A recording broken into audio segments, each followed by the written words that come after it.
어제는 말씀대로 사는 삶이라는 제목으로 말씀을 살펴보았습니다. 말씀대로 사는 삶이 곧 생명의 길이고 죄의 유혹을 이기는 길이며 수치를 당하지 않는 길이라고 했습니다. 오늘 본문에서 음행의 유혹에 넘어가는 젊은이의 모습을 그려놓고 있습니다. 늦은 시간 음녀가 사는 곳으로 간 것을 볼 때에 단지 음녀의 유혹만 있었던 것이 아닙니다.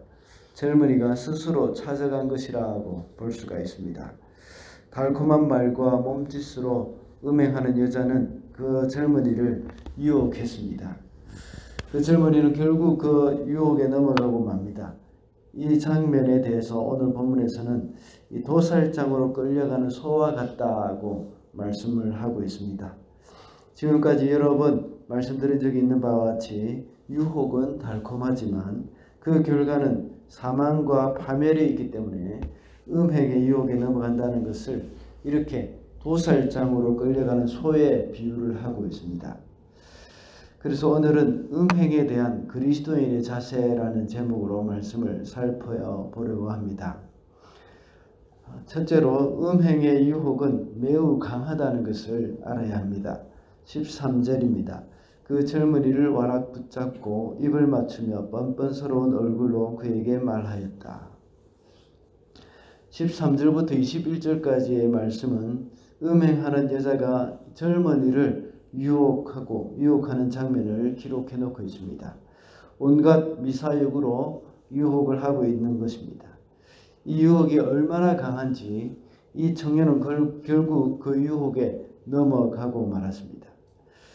계속해서 말씀드리는 바와 같이 유혹이라는 것은 우리 인간의 본성을 자극하는 것이기 때문에 그만큼 강하다는 것입니다. 그래서 그것을 이긴다는 것은 정말 쉽지 않은 일입니다. 그러므로 성도는 유혹의 자리에 가서는 안 된다는 것입니다. 오늘 본문 8절에 보면 그는 거리를 지나 골목 모퉁이로 가까이 가서 그 여자의 집으로 가는 길로 발걸음을 옮겼다라고 말씀하고 있습니다. 그 청년은 스스로 그 유혹의 자리로 갔습니다.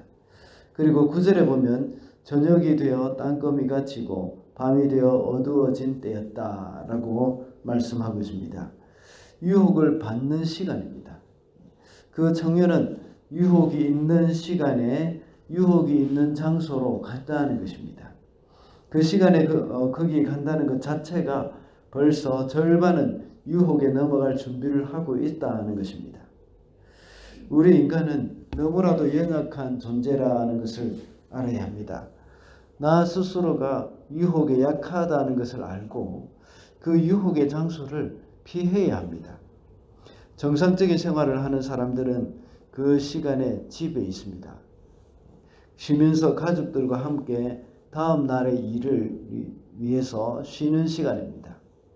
그러나 비정상적인 사람이고 또 하나님의 창조의 질서를 거스르는 사람은 그 시간에 자신을 단장하고 어떤 일을 활동을 할 준비를 합니다. 그래서 가정을 파괴하고 찰나적인 그런 쾌락을 위해서 사람들을 유혹하는 그런 일들을 시작하게 됩니다. 그렇게 하기 위해서 온갖 방법을 다 동원하고 있는 것을 보게 됩니다. 오늘날 사람들은 점점 더 이 밤의 문화에 익숙해 있습니다. 늦은 밤에 시내를 배회하고 있습니다. 그리고 쾌락을 찾아 헤매고 있습니다. 한국에서 이태원발 코로나로 인해서 많은 어려움을 겪은 적이 있지 않습니까? 그 사람들은 가지 말아야 할 시간에 가지 말아야 할 장소에 간 것이 다 들통이 났습니다. 저는 클럽이 어떤 곳인지도 잘 몰랐고 또 사람들이 그곳에 간 것을 자꾸만 숨기려고 했던 그 이유도 잘 몰랐습니다. 지금도 잘 모르시긴 하지만 분명히 그곳은 유혹의 장소이고 쾌락의 장소인 것은 우리가 짐작할 수가 있습니다. 그리스도인들은 기억을 해야 합니다. 유혹은 너무나도 강렬한 것이기 때문에 유혹의 시간에 유혹의 장소에 가서는 안 된다는 것을 우리는 명심을 해야 합니다. 둘째로 음행의 결과는 비참하다는 것을 알아야 합니다. 26절과 27절입니다. 그 여자에게 상처를 입고 쓰러진 사람이 많고 그 여자 때문에 죽은 남자도 헤아릴 수 없이 많다. 그런 여자의 집은 수올로 트인 길이며 죽음의 안방으로 내려가는 길이다. 그 여자로 인하여서 아주 비참한 결말을 맞이하고 있다는 것을 말씀하고 있습니다. 이것이 음행의 결과입니다. 음행의 유혹은 너무나도 강하지만 음행의 유혹에 넘어갔을 때도 너무나도 비참하다는 것을 알 수가 있습니다. 겉보기에는 좀 화려하고 쾌락이 있지만 실상은 이 파멸의 길이라는 겁니다. 잠시 누리는 쾌락이지만 가장 소중한 것을 잃게 되는 그런 순간이라는 겁니다. 사람들은 태어나면서부터 죄의 본성이 있기 때문에 그 본성이 이끄는 곳은 앞뒤를 가리지 않고 뛰어듭니다. 마치 불나방이 자신이 죽는 것도 알지 못한 채 그 불 속으로 날아드는 것과 마찬가지입니다. 이와 같이 인간은 죄를 사랑하고 자신을 파멸로 이끄는 줄을 모르고 그 쾌락을 쫓아서 음행을 행하는 그러한 일들을 하고 있는 겁니다. 그 길은 수월의 길이고 죽음의 안방으로 내리게 하는 길이라고 말씀합니다. 이와 같이 음행을 저지르는 그런 사람들은 이 수월의 길과 같이 점점 더 영적인 면에서나 모든 면에서 고통스러운 파멸에 이르게 된다는 것을 우리가 알아야 합니다. 그래서 결국은 바닥도 끝도 없는 자리로 내려가고 합니다. 그러나 그리스도인들은 구별된 삶을 살아야 합니다. 음행을 미워해야 합니다. 우리의 성도들도 주님의 은혜로 구원을 받았지만 여전히 죄의 본성이 남아서 우리로 하여금 이런 비참한 결과를 낳게 하지만 자신도 모르게 따라가는 그런 일을 하게 됩니다. 그러므로 우리는 죄의 본성을 가진 우리의 옛자를 십자가에 못 박아야 합니다.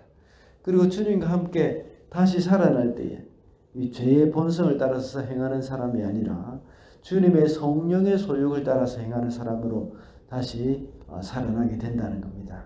주님과 함께 죽었다가 이제 주님과 함께 살 때는 우리 주님의 본성, 성령의 소욕을 따라 살아갈 수가 있다는 것입니다. 마지막으로 음행에 빠지지 않기 위해서는 말씀대로 살아야 합니다. 2절과 5절입니다. 내 명령을 지켜서 잘 살고 내 교훈을 내 눈동자를 보호하듯 지켜라. 5절입니다. 그러면 그것이 너를 음행하는 여자로부터 지켜주고 달콤한 말로 후리는 외간 여자로부터 지켜줄 것이다. 어제의 말씀을 반복적으로 말하고 있습니다. 말씀대로 살 때에 음행하는 여자로부터 지켜주고 달콤한 죄의 유혹으로부터 우리를 지켜줄 것이라고 말합니다. 말씀이 단지 성적인 유혹에서만 우리를 지켜준다는 말이 아닙니다. 여러 가지 불법과 죄와 우상숭배로부터 보호를 하며 지켜준다는 말씀을 하고 있습니다. 오늘날 그리스도인들은 이러한 성적인 유혹뿐만 아니라 수없이 많은 유혹 앞에 우리가 서 있습니다.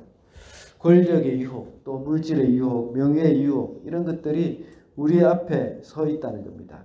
이런 유혹에 빠져서 참 돈과 권력, 명예를 위해서 무엇이든지 하겠다 하는 그런 생각들을 하는 사람들이 참 많습니다. 이런 사람들의 생각의 배후에는 바로 악한 사단의 존재가 있습니다. 그렇기 때문에 자신의 의지와 결단만으로는 이길 수가 없습니다. 이것은 지금까지의 역사가 증명을 하고 있고 또 성경이 말씀을 하고 있습니다. 이러한 강력한 이 사단의 권세를 이길 수 있는 힘이 바로 하나님의 말씀이라는 사실을 명심해야 하겠습니다. 하나님의 말씀대로 사는 삶이 바로 이러한 유혹들로부터 우리를 지켜준다는 것입니다. 그래서 이 에베소서 6장에 보면 말씀의 검, 하나님의 말씀을 가지라고 말씀을 하고 있습니다. 이렇게 하나님의 말씀을 가지고 말씀대로 살아갈 때에 우리의 유혹으로부터 우리를 지켜준다는 것을 여기서 말씀하고 있습니다. 말씀을 맺겠습니다. 오늘은 음행에 대한 그리스도인의 자세라는 제목으로 말씀을 살펴보았습니다.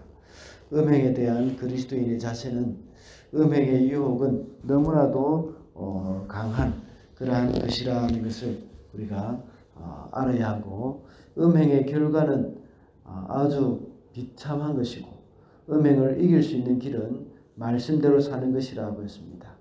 오늘도 하나님의 말씀대로 살면서 승리하시는 저와 여러분이 되시기를 바랍니다.